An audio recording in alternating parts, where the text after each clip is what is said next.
Tudo às claras começando, quadro aqui no canal que respondo as perguntas de vocês, muita pergunta boa dessa vez. Estou aqui inclusive em Barcelona, o cenário de verão, porque afinal Barcelona é uma cidade muito mais colorida e solar do que Paris, então estou aqui na varanda aproveitando um pouquinho ainda antes de voltar para Paris. Perguntas sobre o futebol italiano, perguntas já sobre melhores da temporada, temos perguntas sobre essa história aí do VAR na Premier League, temos também perguntas sobre carreira, sobre jornalismo, enfim, muita pergunta boa, então já deixa o like e confere se você está inscrito no canal enquanto a vinheta vem.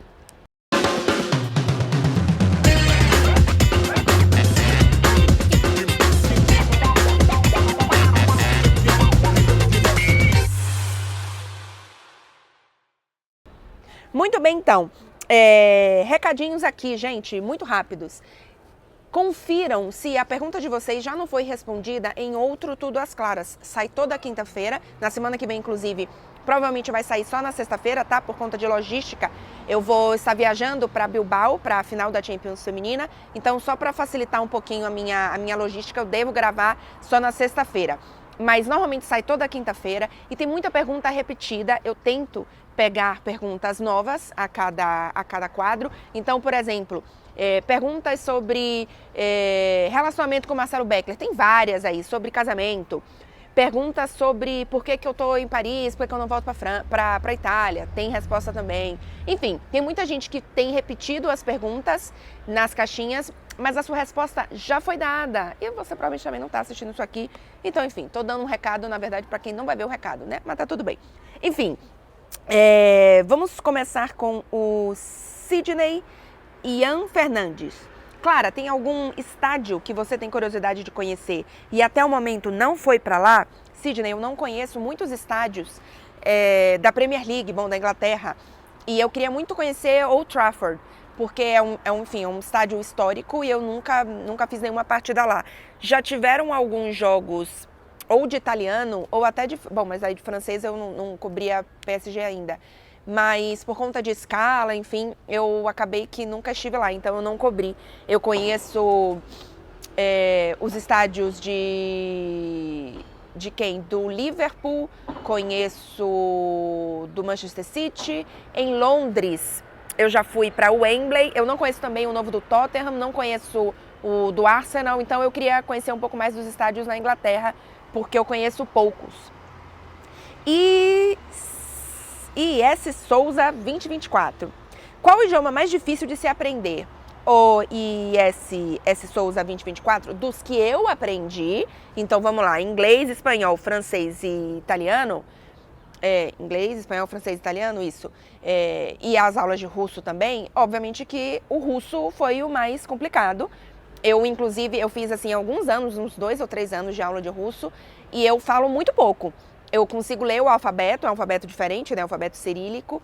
Então eu consigo reconhecer as letras, eu consigo fazer frases muito simples, eu consigo, por exemplo, eu já fiz uma cobertura na Rússia que eu consigo falar, quero ir para o hotel, obrigada, bom dia, eu sou Clara, eu sou jornalista, onde fica o banheiro. Eu sei falar coisas básicas, mas eu não sei ter uma conversação.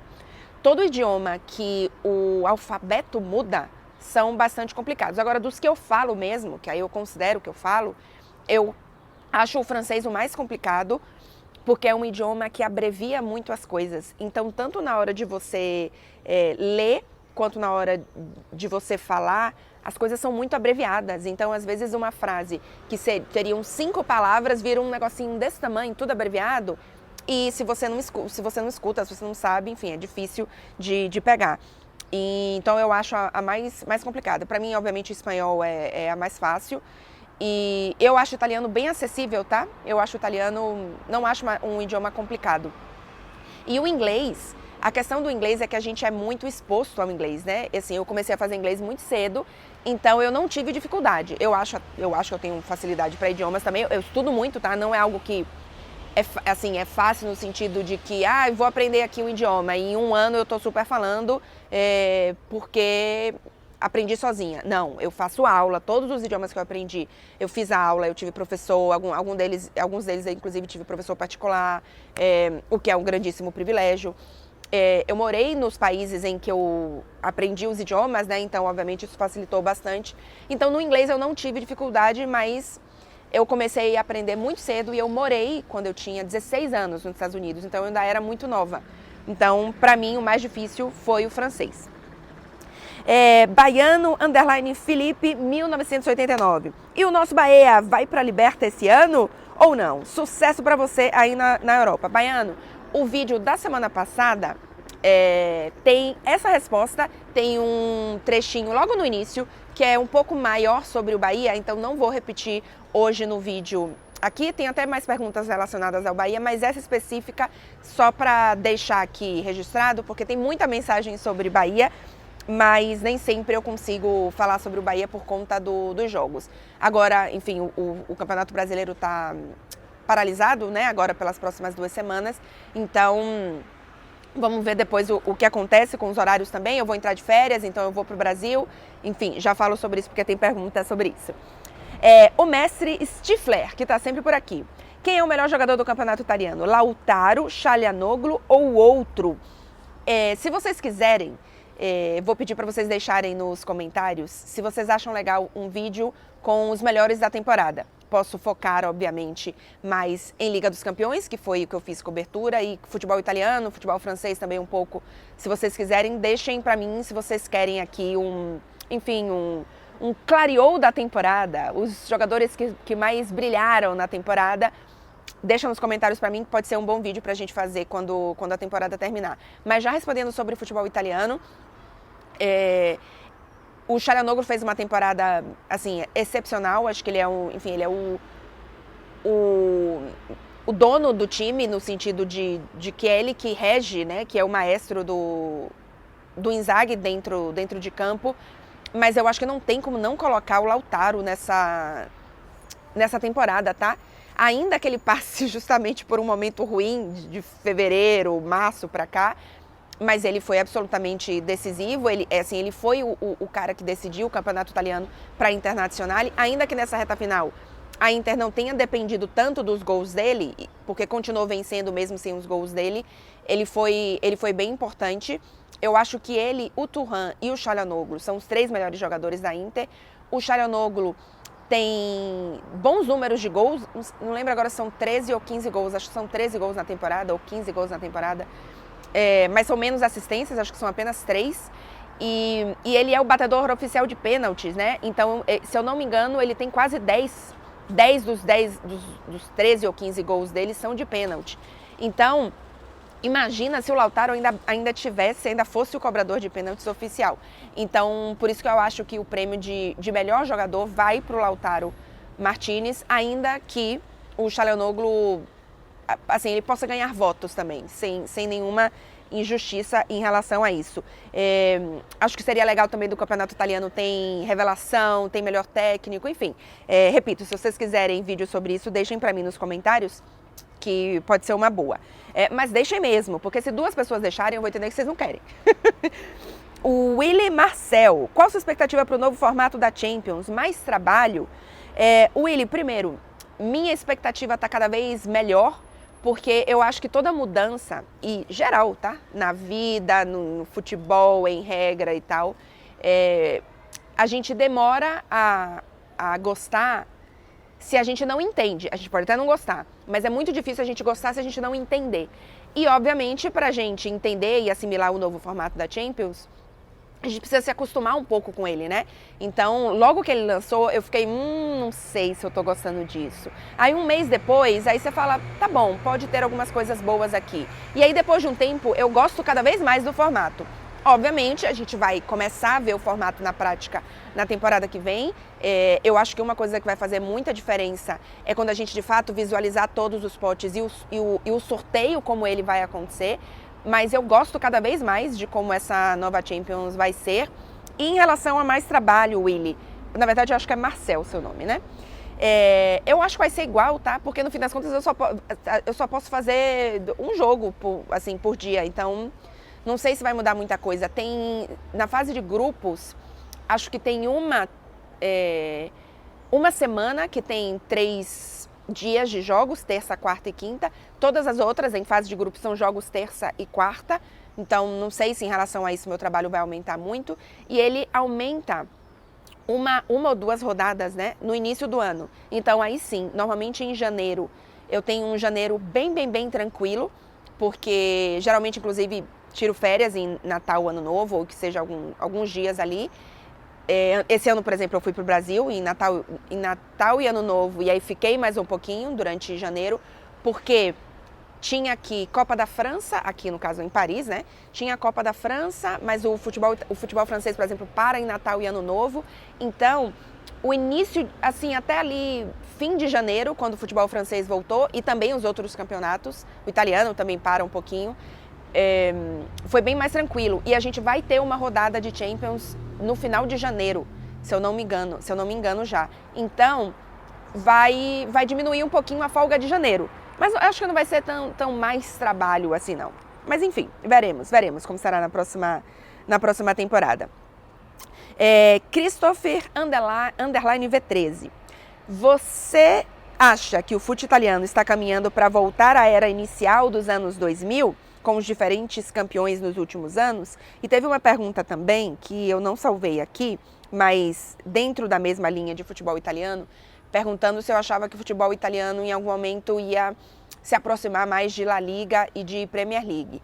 Eu acho que o futebol italiano é melhor do que o futebol espanhol hoje, tá? Tem vídeo, inclusive, meu no canal, que é mais ou menos do iniciozinho da temporada, mas assim, para mim, os números não estão atualizados, mas para mim continua a opinião. Eu acho que hoje o futebol italiano é o segundo melhor da Europa. Está bem atrás da Premier League, mas está atrás apenas da Premier League, na minha opinião.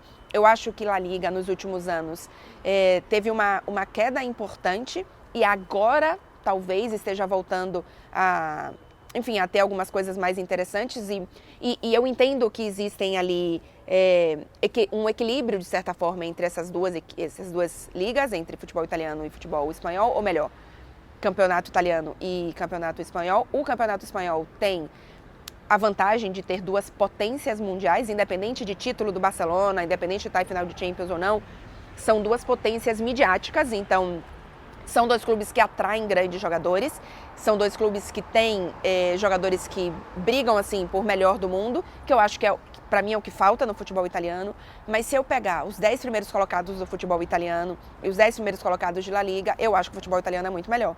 Eu acho que tem mais variedade, eu acho que os técnicos hoje são mais versáteis, um futebol que dá mais emoção, porque todo ano muda tudo, muda campeão, muda quem vai para a Liga dos Campeões, muda quem vai para a Europa League. E no futebol espanhol, ainda que a gente mude o campeão entre dois, a gente tem muito menos revezamento em quem vai para a Liga dos Campeões, em quem termina ali nas 5 primeiras colocações. No futebol italiano, a gente tem uma rotatividade muito grande no topo da tabela. Então, para mim, hoje, o futebol italiano é melhor do que o espanhol.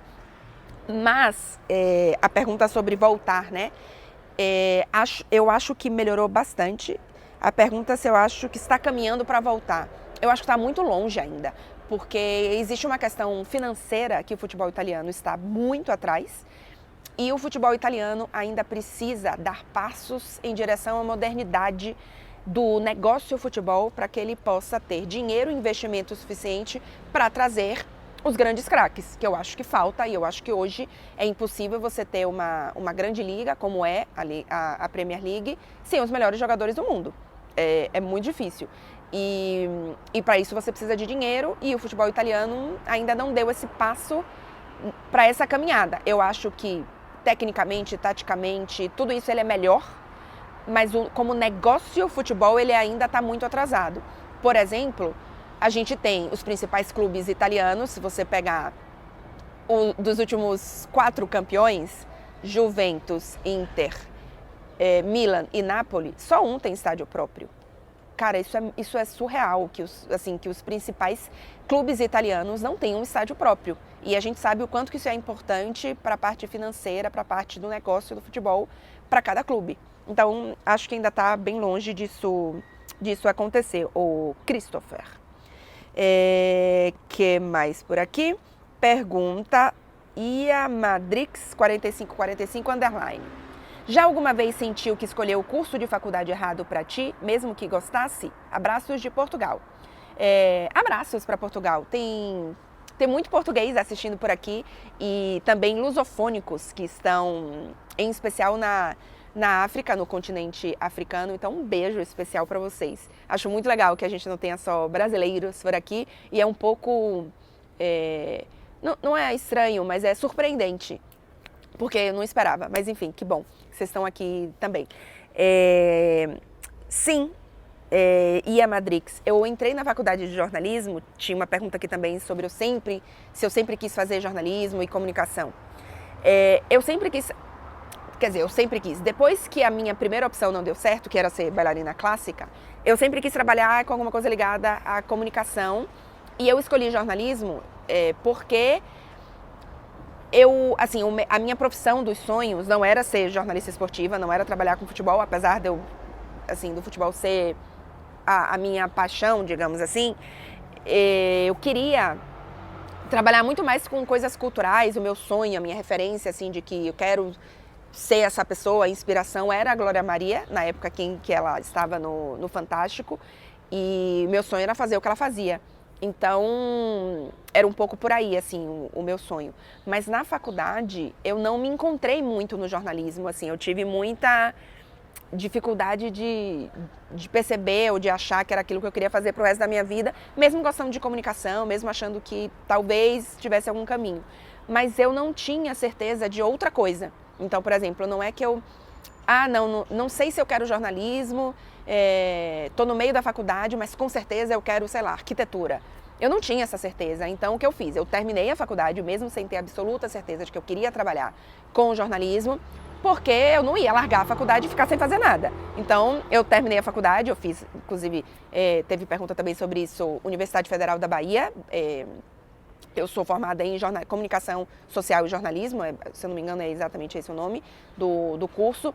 E depois que eu terminei a faculdade é que os caminhos me levaram para o jornalismo esportivo. Mas, por exemplo, eu nem cheguei a estagiar em jornalismo esportivo. Então, eu acho que faz parte a gente ter dúvidas. E, na minha opinião, se você não tem certeza de outra coisa, termina a faculdade. Porque senão você vai largar uma faculdade e ficar sem fazer nada. E eu acho ter um curso superior muito importante, ainda que depois você atue em outra área. Edu Orlandi, pergunta aleatória. A roupa social nas transmissões em dia de jogo é obrigatória pela empresa ou é opção de vocês? Edu_Orlandi. É obrigatório que a gente esteja arrumadinho. Tem mais ou menos ali um guideline, um guia, não sei porque eu falei guideline, um guia do que a gente deve vestir. Então, normalmente, uma camisa social, um terno ou um casaco que seja arrumado, né? Enfim, assim, a gente não vai entrar no ar de moletom, afinal, enfim, é uma noite de Liga dos Campeões, são jogos importantes e tal. Mas a gente tem uma certa liberdade. Por exemplo, não precisa ser a camisa azul, não precisa ser a camisa branca, eventualmente... Por exemplo, eu tenho uns ternos um pouco mais coloridos, não tão... Inicialmente a gente usava muito preto e azul marinho.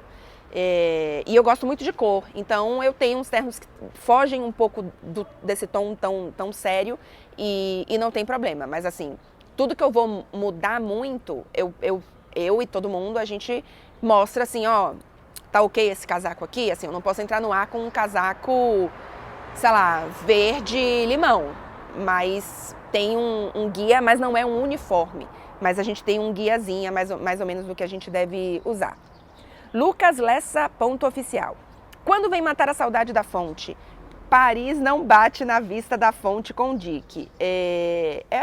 A fonte é o estádio mais bonito do mundo.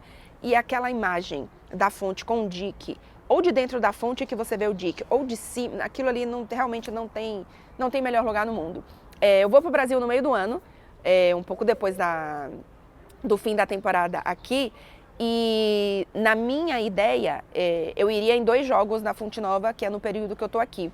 Mas por conta da parada do futebol brasileiro, eu não sei como é que vai ficar as rodadas. Então, espero que eu fico, acho que uns 15 dias no Brasil, um pouquinho mais talvez.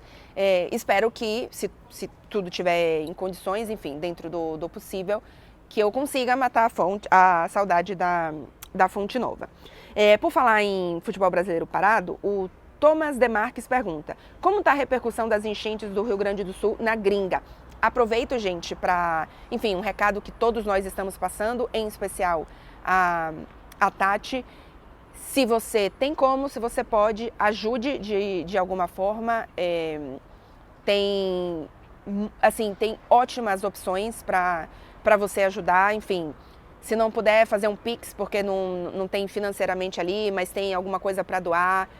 É bem importante não só que a gente tenha tido essa consciência de ajudar quando a tragédia aconteceu, mas ainda, porque vai demorar muito para as coisas se reerguerem, para as coisas serem reconstruídas e a situação ainda não está controlada, né? Então, enfim, se você puder ajudar, fica aqui o recado. Eu fiz alguns Pixes para alguns projetos que eu achei, que eu confiei, que eu achei que eram legais, e se você puder também, ajude.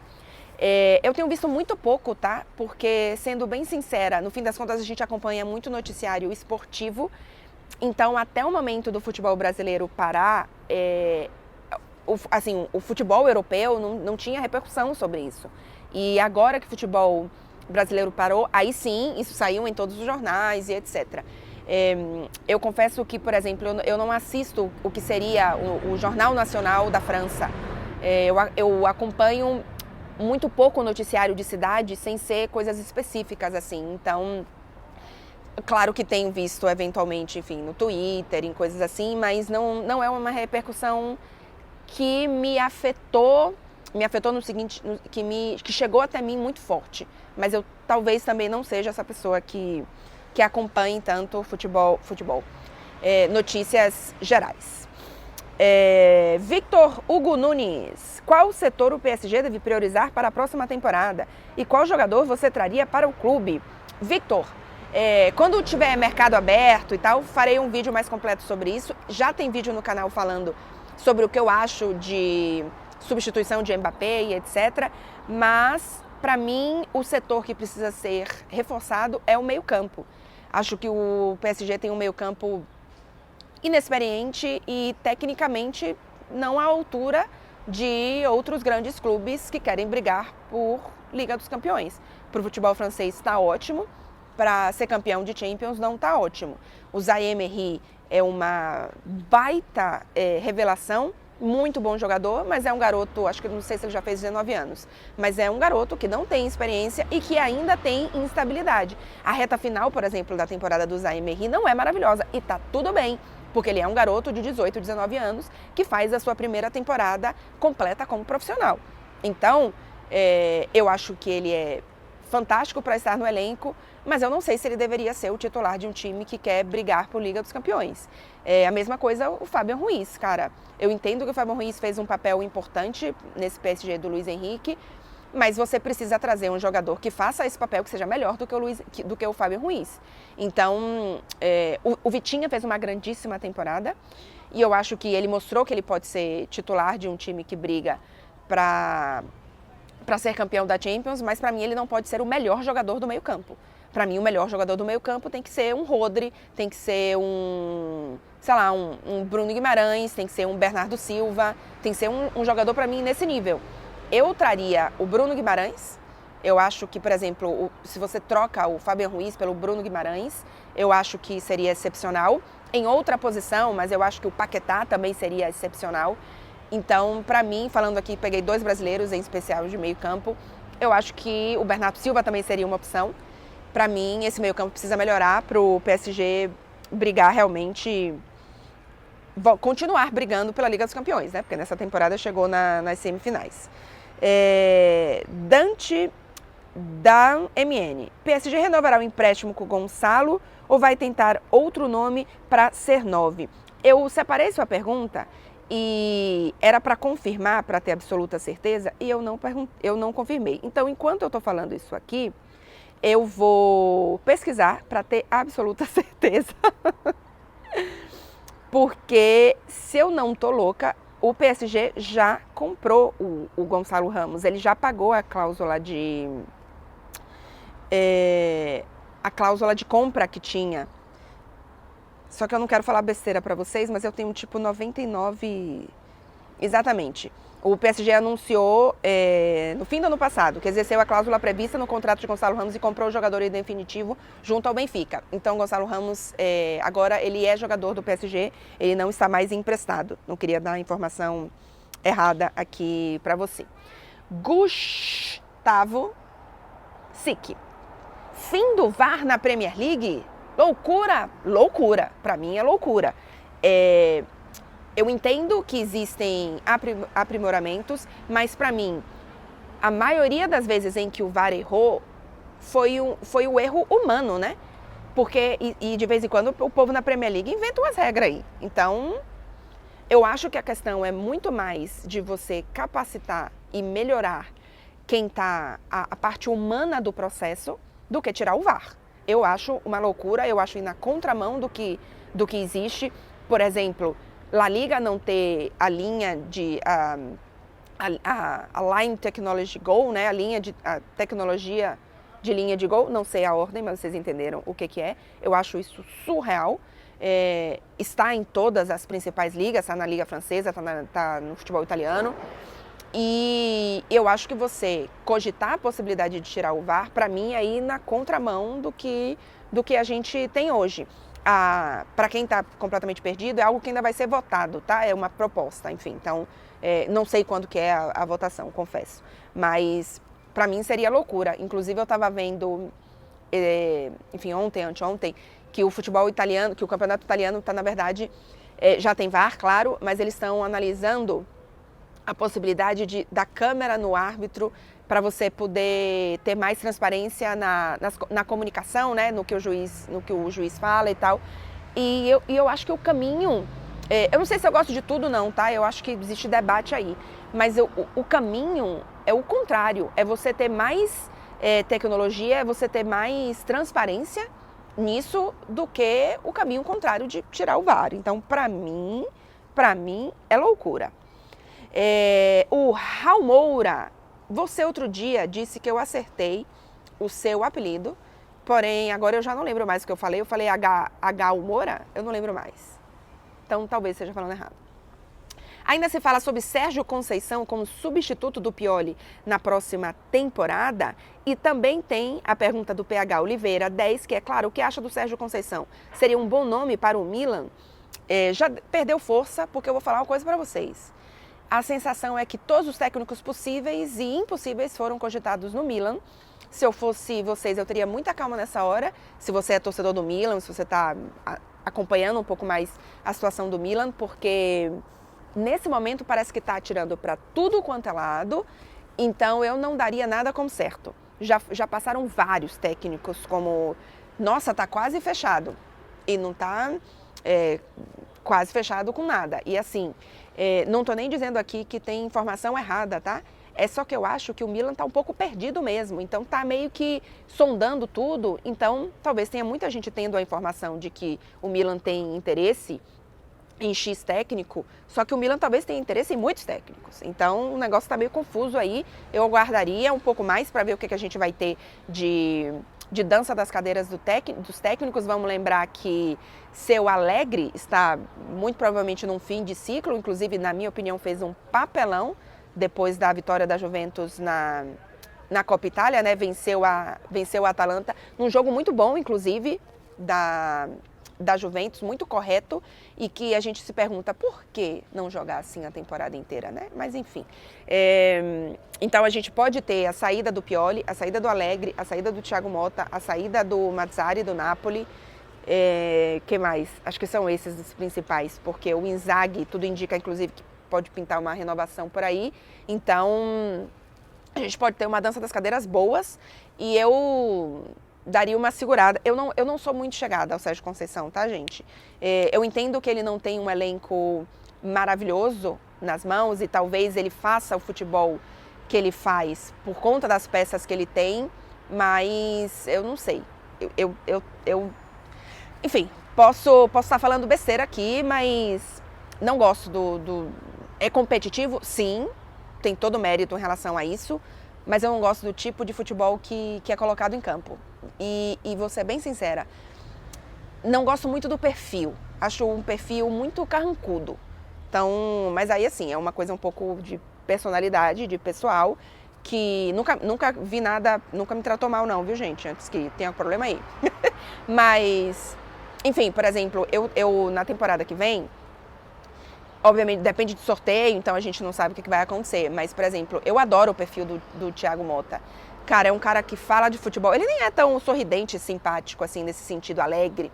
Mas, alegre eu não quero não, mas vocês entenderam. É um cara que fala de futebol, que dá boas entrevistas, que você percebe que as pessoas gostam dele, que, sabe, é uma pessoa agradável, essa é a palavra, uma pessoa agradável. Então, não sou muito fã, não. O Igor Santos, o custo de vida em Paris é muito maior que em Barcelona? Muito maior, não sei se é gigantescamente maior, é muito maior o custo de vida, por exemplo, de Paris para Turim. Para Barcelona, eu acho que ele é maior, mas ele não é tão absurdo, porque Barcelona, afinal, é uma cidade muito turística também. Mas, por exemplo, os aluguéis em Barcelona não são o absurdo que é o aluguel em Paris. Comida, restaurante também é muito caro em Paris. Eu saí para jantar ontem com o Marcelo aqui, num restaurante italiano, inclusive, e a gente pediu entrada, prato principal e tal, era um prato de massa que custou 16 euros. Para você achar um lugar bom, como que a gente foi, um prato de massa em Paris não é abaixo de 20 euros, um prato. E uma sobremesa vai ser 12 euros, 13 euros. A gente comeu ontem sobremesa, tiramisu, que era 6 euros. Cara, para eu comer um tiramisu de 6 euros num restaurante em Paris, não sei se eu acho não. Assim, tô falando Paris centro, né? Porque, enfim, é o que eu frequento, inclusive. Mas eu diria que tudo é no mínimo uns 40%, 50% a mais, viu? Quase tudo, diria. Kelly Cunha. Clarinha, existem muitas jornalistas mulheres cobrindo futebol na Europa? Depende do país, depende do clube, mas não é tão espalhado assim. Na Itália é muito pouco, na cobertura de dia a dia dos clubes, é realmente muito pouco. A gente tem algo que eu acho que existia muito no Brasil há alguns anos. A gente tem muitas apresentadoras. Então, por exemplo, é difícil você assistir um programa na Itália de futebol que não tenha uma apresentadora. Mas se tem 5 pessoas, uma apresentadora, os outros 4 são homens, são 4 comentaristas homens. Quase não tem comentarista mulher na Itália. Inclusive tem narradora, não muitas, mas tem, enfim, mas assim, pouco. Apresentadoras tem muito, tem repórteres, tem algumas, mas comentarista mesmo quase não tem. Aqui na França tem muita comentarista, o que eu acho muito legal. Não tem, no dia a dia do PSG, não tem, eu acho que tem tem uma menina que faz a FP, então ela é de agência, ela não é de uma empresa de mídia, né? Não é de uma televisão, de uma rádio, de um jornal, ela é de agência de notícias. Então, eu não sei se ela faz só PSG, eu não sei se ela é setorista do PSG, não conheço ela, mas ela é a única que vai toda semana, assim, junto comigo. De resto, é só homem cobrindo o time. Mas tem muita mulher comentando nos programas. L'Equipe, Canal Plus, RMC, o que eu acho bem legal. Isso eu acho bem legal. E tem muita narradora aqui também. É absolutamente comum você ligar a qualquer jogo e ter narradora e ter comentarista. Então, depende um pouco, mas eu acho que na Itália é especialmente ruim. Porque, por exemplo, o Barcelona tem muitas mulheres cobrindo no dia a dia, rádio é muito forte aqui, então tem muitas mulheres fazendo trabalho de rádio. No Real Madrid, eu sei que a Tati já me falou que não é igual, já tem bem menos mulheres do que no Barcelona.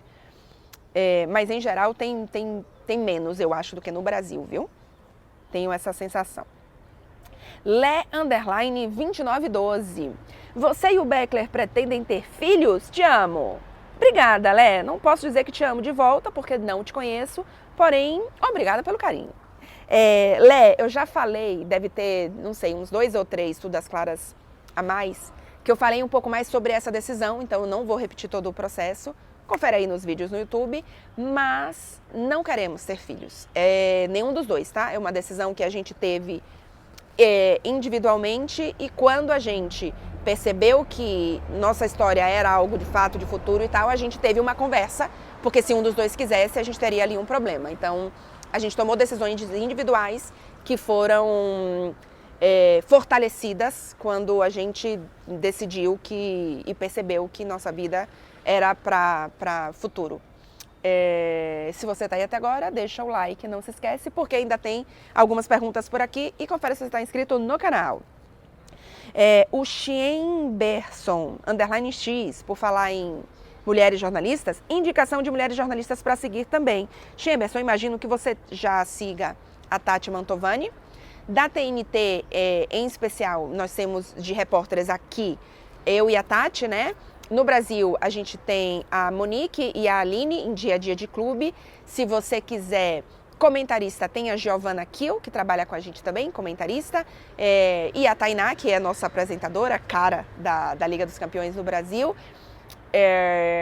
Eu recomendo... O que você pediu era o quê? Indicações, estava querendo uma palavra. Indico... Cara, as meninas da ESPN são sensacionais também. Enfim, a Mari Spinelli, a Natasha, tem muita gente boa lá também.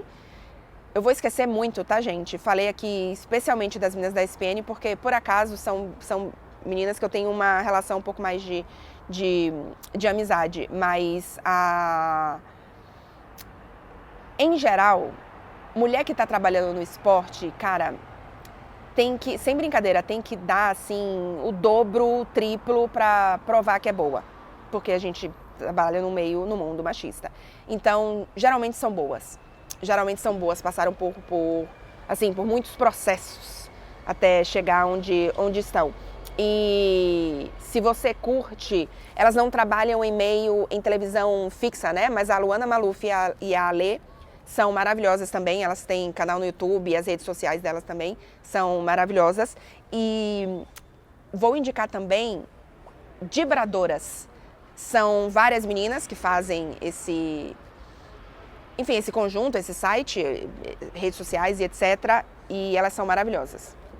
Então é bom para acompanhar também. Keila Tagran. Primeira vez que briguei no IG, no Instagram, foi num post seu, não que seja relevante, kkkk, te admiro. Por que eu peguei isso? Porque, gente, eu postei um Reels no Instagram de um museu que acabou de abrir aqui em Barcelona, chamado White Rabbit, que é um museu, desses museus mais interativos, com salas com realidade virtual, com aquelas salas que você entra que parece, sala de luz, enfim, é uma coisa bem assim, mais moderna e tal. E na entrada do museu, a primeira arte do museu, é uma arte do TV Boy, que é um beijo entre o Cristiano Ronaldo e o Messi. E é uma arte, inclusive, de 2017, ela estava nas ruas de Barcelona, enfim, e agora ela está nesse museu. E eu fiquei chocada com a quantidade de gente homofóbica, preconceituosa nos comentários. Porque eu postei falando assim, gente, que museu incrível, vocês precisam ir, acabou de abrir e tal. E aí, quando as mensagens começaram a chegar, eu fiz os comentários, eu falei, gente, isso aqui, como assim? Pra vocês terem noção, eu nem me toquei que aquilo poderia gerar isso. Porque ainda teve gente mandando assim nos comentários, ai, quer lacrar. Eu falei, gente, eu não quero lacrar, eu quero indicar um museu que eu achei maravilhoso. E eu fiquei, assim, abismada com a quantidade de gente preconceituosa e homofóbica com uma ilustração que, enfim, não vou nem entrar nesse tema aqui. Se você não viu, eu vou recomendar de novo o museu aqui. E lá no meu Instagram tem Reels com um pouquinho do museu, que é maravilhoso. Acabou de inaugurar aqui em Barcelona.